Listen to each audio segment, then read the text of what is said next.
Halo teman-teman, sebelum kita membeli sebuah perusahaan, pastinya kita kan akan melakukan berbagai analisa ya, baik dari prospeknya ke depannya, apakah prospeknya itu bagus, tingkat hutangnya masih sehat, dan perusahaan masih aman, dan labanya masih bertumbuh ya, dan semakin besar. Nah, kita akan bahas salah satu indikator atau rasio untuk menilai kualitas dari sebuah perusahaan ya, apakah dia bisa menggunakan modalnya dengan efektif dan menghasilkan return dari modal yang dia punya secara maksimal. Nah, teman-teman jangan skip video ini ya, biar dapat informasinya lebih lengkap ya, dan nggak kepotong. Nah, karena tujuan dari suatu bisnis adalah untuk mendapatkan keuntungan ya, jadi kita akan membahas tentang ROE ya. Nah, ini adalah menjadi salah satu indikator yang dapat kita gunakan untuk menilai apakah sebuah perusahaan itu berkualitas. Kita akan bahas mengenai ROE ini atau Return on Equity ini dengan cara yang simpel ya, dan semoga dapat mudah dicerna ya buat teman-teman. Nah, sebelum kita ke Return on Equity atau ROE, teman-teman harus tahu dulu ya, apa itu equity. Nah, jadi equity itu kalau dalam bahasa Indonesia itu adalah ekuitas ya, atau alias modal bersih. Nah, jadi ketika suatu perusahaan mau berdiri ya, atau mau berekspansi atau menambah sebuah aset dari perusahaannya ya, pastinya kan akan membutuhkan modal. Nah, modal ini bisa dari investor atau dari hutang. Nah, biasanya dari hutang bank atau menerbitkan sebuah obligasi atau surat hutang. Atau bahasa aliannya itu adalah bond. Nah, gampangnya ekuitas itu adalah semua aset yang dipunyai oleh sebuah perusahaan ya, seperti gedung, mesin, alat, dan tanah itu semua dikurangi dengan jumlah liabilitas atau gampangnya itu utang ya, atau kewajiban dia ya. Nah, jadilah bersihnya itu namanya ekuitas atau modal bersih.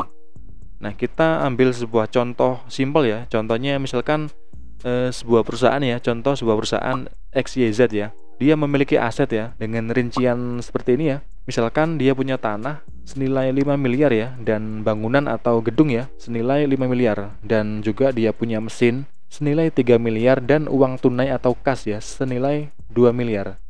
Nah, misalkan karena untuk membeli sebuah tanah dan mesinnya dia memerlukan hutang ya. Jadi dia butuh uang dan berhutang ke bank senilai, contohnya misalkan dia hutang ke bank senilai 5 miliar.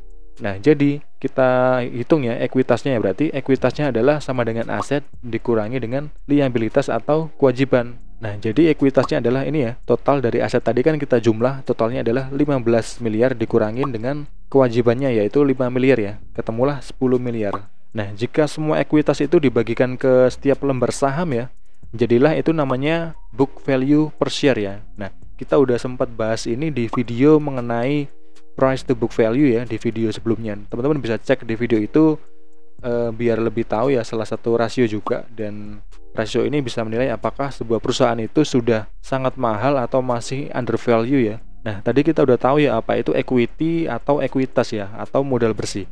Nah, sekarang kita bandingkan ekuitas dari perusahaan ini dengan profitnya atau labanya. Nah, kita bisa melihat dari return perusahaannya atau laba bersih perusahaan itu dalam 1 tahun ini ya, atau dalam tahun berjalan. Misalkan contoh ya, kita kasih contoh yang simple. Misalkan laba bersih dari perusahaan XYZ tadi ya adalah 4 miliar dalam 1 tahun ya.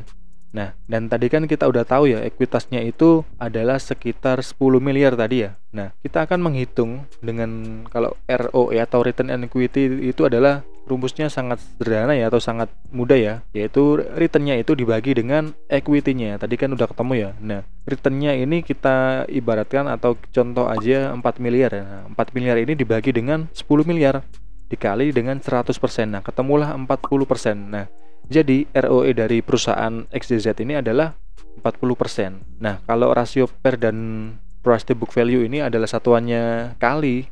Nah, kalau ROE ini satuannya adalah persentase ya, atau persen.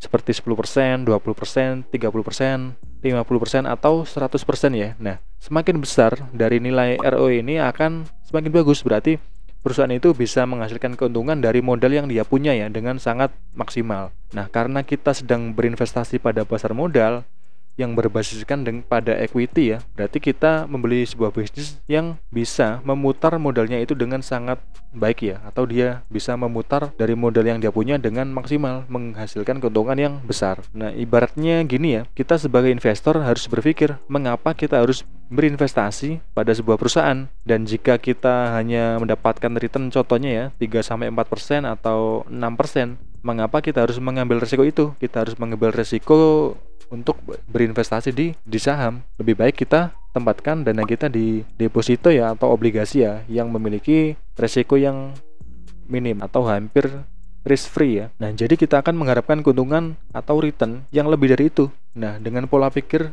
jangka panjang ya tentunya ya. Nah, kita akan membandingkan ROE dari sebuah perusahaan yang sejenis atau industri yang sama. Kira-kira mana perusahaan yang dapat memanfaatkan modalnya itu dengan sangat maksimal ya, sesuai dengan aspek kinerja yang lain. Nah, teman-teman bisa bandingkan ya dengan perusahaan lain yang sejenis. Nah, ini adalah salah satu contoh ROE ya dalam kita menghitung sebuah kualitas dari suatu perusahaan ya, dan semoga ini bisa bermanfaat ya. Ini adalah salah satu yang simpel ya, dan semoga bisa membantu teman-teman dalam memulai langkah berinvestasi di pasar modal ya. Dan jangan lupa teman untuk terus belajar ya.